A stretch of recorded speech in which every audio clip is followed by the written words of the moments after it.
मीमांसा civil service academy में आपका स्वागत है। ये लेक्चर करंट का है और आज हम चर्चा करेंगे अपराजित महिला बाल विधेयक 2024। ये विधेयक की चर्चा क्यों करेंगे? क्योंकि अभी हाल ही में जो पश्चिम बंगाल राज्य है उसने ये बिल अपनी विधानसभा से सर्वसम्मति से पारित कर दिया है। ठीक है, तो ये जो विधेयक है ये क्या है? तो अभी आपने न्यूज़ में सुना होगा और अखबार में पढ़ा होगा कि जो पश्चिम बंगाल है वहाँ पे जो मेडिकल कॉलेज है वहाँ पे एक लेडी डॉक्टर का रेप और कथित तौर पर हत्या हो गई। और उस हत्या और उस रेप का, उस दुष्कर्म का पूरे देश में उसका विरोध हुआ है। इसलिए जो पश्चिम बंगाल राज्य है वहाँ की विधानसभा ने एक कठोर विधेयक पारित कर दी अपने विधानसभा से। ठीक है, अब ये क्या है, इसका नाम सुन लीजिए आप। इसका नाम है अपराजित महिला एवं बाल विधेयक। जो अपराजित है इसका अर्थ होता है कि पराजित होने नहीं देना है किसे? महिला और बाल को। परंतु प्राचीन काल से वर्तमान तक हमारे समाज में महिला और बाल दोनों हर समय हर एरा में पराजित होते रहे हैं। तो इस विधेयक का उद्देश्य इतना सा है कि हमें महिला और बाल को यानी बच्चों को पराजित होने नहीं देना है। इसका विधेयक का इतना उद्देश्य होगा। और ये पश्चिम बंगाल जो विधानसभा से यहाँ से पारित हो चुका है। ये बिल क्या है तो वो समझ जाइए। इसमें कुछ प्रावधान है, ये प्रावधान आपको जानना जरूरी है। ठीक है, पहला प्रावधान है अगर और जिस पीड़िता की हत्या या दुष्कर्म होता है और जो अपराधी होता है, अपराधी को सीधे सीधे एक ही सजा है, वो है मृत्यु दंड। हुआ क्लियर? इसमें दूसरा प्रावधान है और इसमें एक और प्रावधान है, और जो मृत्यु दंड रहेगा वो रहेगा मुख्य आरोपी को, और जो इसका साथ देगा उसे उम्र कैद की सजा है। हुआ क्लियर? ये हो गया पहला प्रावधान।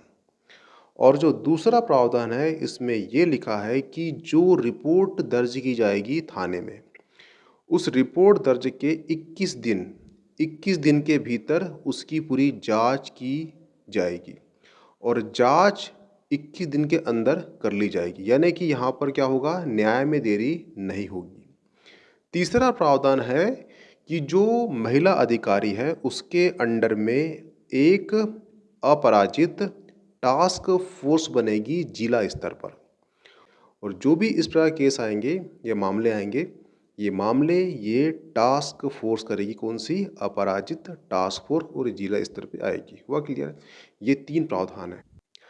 अब क्वेश्चन ये उठता है कि ये जो विधेयक है ये पारित होगा या नहीं होगा। तो जो पश्चिम बंगाल विधानसभा है उसने अपने विधानसभा से ये सर्वसम्मति से ये बिल, ये जो विधेयक है इसको पारित कर दी। अब ये जो है ये जाएगा राज्यपाल के पास जाएगा। ठीक है, और राज्यपाल जो इसे है वो भेजेगा राष्ट्रपति को भेजेगा। राष्ट्रपति क्यों भेजेगा? ठीक है, उसके पीछे कारण है तीन सूची। एक है राज्य सूची, एक है समवर्ती सूची और एक है संघ सूची। संघ सूची में केंद्र बनाता है कानून, राज्य सूची में राज्य बनाता है कानून, और जो समवर्ती है वहाँ पे राज्य और केंद्र दोनों कानून बनाते हैं।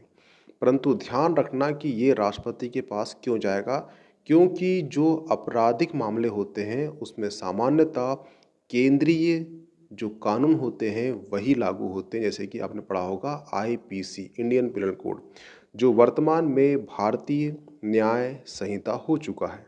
ठीक है, अब भारतीय न्याय संहिता हो चुका है, एक हो चुका है भारतीय नागरिक संहिता हो चुका है, और एक हो चुका है भारतीय साक्ष्य संहिता हो चुका है। ये बिल पारित हो चुका है संसद से।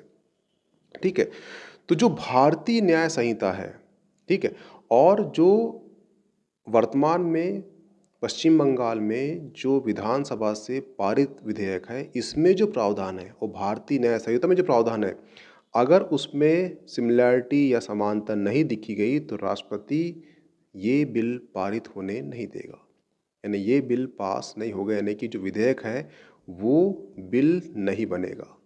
ठीक है, क्यों नहीं बनेगा? देखना, जो भारतीय न्याय संहिता की धारा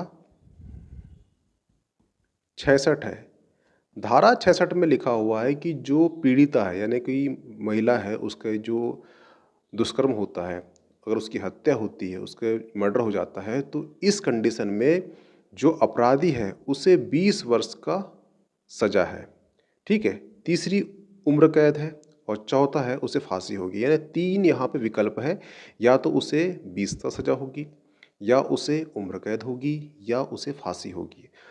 और जो पश्चिम बंगाल का अपराजित महिला बाल विधेयक है, इस विधेयक में एक ही विकल्प है। इस प्रकार से जो घटना होती है, जो मामला आता है, उस मामले में जो दोषी करार व्यक्ति है उसे एक ही सज़ा होगी, वो होगी मृत्यु दंड। तो यहाँ पर भी जो है भारतीय न्याय संहिता और पश्चिम बंगाल का जो विधेयक है उसके दो प्रावधान में सिमिलैरिटी नहीं दिख रही है, ठीक है। दूसरा, जो भारतीय न्याय संहिता है उसमें 12 वर्ष, 16 वर्ष और 18 वर्ष इन एजों के जो अपराधी होते हैं इन्हें कुछ रियायतें दी गई है, परंतु जो पश्चिम बंगाल है अपराजित महिला बाल विधेयक में कोई भी किसी भी एज को रियायतें नहीं दी, यानी यहाँ पर भी सिमिलैरिटी नहीं दिख रही है, ठीक है। तो यहाँ पे लग रहा है कि जो केंद्र का कानून है और जो राज्य में जो कानून बना है ये दोनों कानून में सिमिलैरिटी नहीं है, ठीक है। अब ये पारित हो चुका है तो ये जाएगा राज्यपाल के पास। अब इसमें आपराधिक कानून है इसलिए ये जाएगा राष्ट्रपति के पास, और राष्ट्रपति बहुत ही कम संभावना है कि ये बिल पारित हो। क्यों हो? क्योंकि इसके पहले जो महाराष्ट्र सरकार है और जो आंध्र प्रदेश सरकार है उन्होंने इस प्रकार के प्रावधान बनाई थी अपने राज्य में, और यही सेम चीज़ हुई थी, वो कहाँ राष्ट्रपति के पास गई, आपराधिक कानून था तो वो पारित नहीं हो पाया। तो नॉर्मल सी बात ये भी है कि ये कानून, ये विधेयक जो है पारित तो हो चुका है, पर एक कानून बनने में इसे थोड़ी सी दिक्कत जाएगी, क्योंकि जो केंद्र के कानून है और जो राज्य के कानून है इनमें सिमिलैरिटी हमें नहीं दिखाई दे रही है। तो आई होप समझ में आ चुका होगा कि आपराधिक महिला एवं बाल विधेयक क्या है और इसके क्या क्या प्रावधान थे, ये पारित होगा या नहीं होगा, इन सब में हमने विश्लेषण कर लिया है, ठीक है। मिलते हैं नेक्स्ट टॉपिक में। Okay, thanks.